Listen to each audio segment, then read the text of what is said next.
J'essaie de participer, mais je ne savais pas.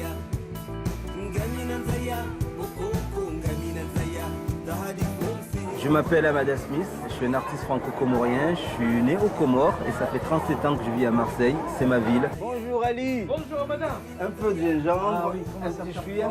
Quand je viens faire mes courses, c'est vraiment l'endroit où je passe toujours parce qu'il y a déjà je retrouve toutes les épices de mon pays, ça me plaît rien que les couleurs. Je viens ici pour le thé, je viens ici pour la nourriture, toutes nos sauces, c'est fait à base de cumin, du curcuma avec les cocos, tout ça. Et moi c'est vraiment l'endroit magique. Amada Smith connaît Marseille sur le bout des doigts. Il est arrivé ici, il avait 10 ans. À contrario de la plupart des Comoriens qui ont préféré les quartiers nord, ses parents se sont installés dans le centre-ville. Quand je suis arrivé en France, j'habitais en bas de la rue, à la rue Fort-Notre-Dame. Et à chaque fois que je regardais ici, je me demandais qu'est-ce qui se passait en haut.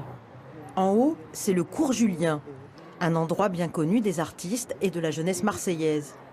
Amada vit de sa musique. Depuis quelques années, il met en avant les rythmes traditionnels des Comores avec une grande idée, rassembler Mahorais et Comoriens à travers la culture. Il ne faut pas qu'on oublie que nous vivons dans le même archipel, avec la même histoire, les mêmes racines.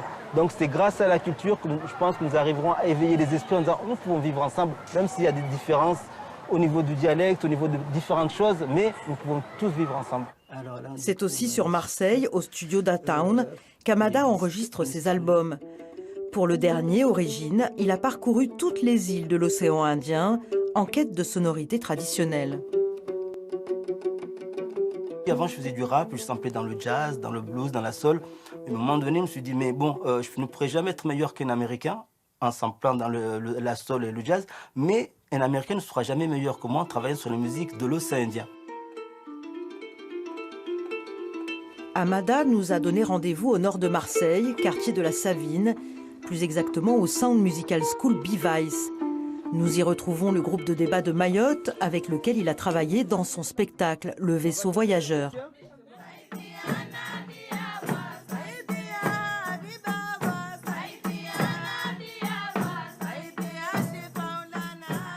On se sent un peu chez nous. Quand il y a des mariages, forcément, il faut bien qu'on ait quelque chose à faire. Hein. Je me suis dit, les gens non comoriens ne connaissent pas. J'avais envie de mettre en avant cette danse, cette musique et faire connaître ce bijou à d'autres personnes.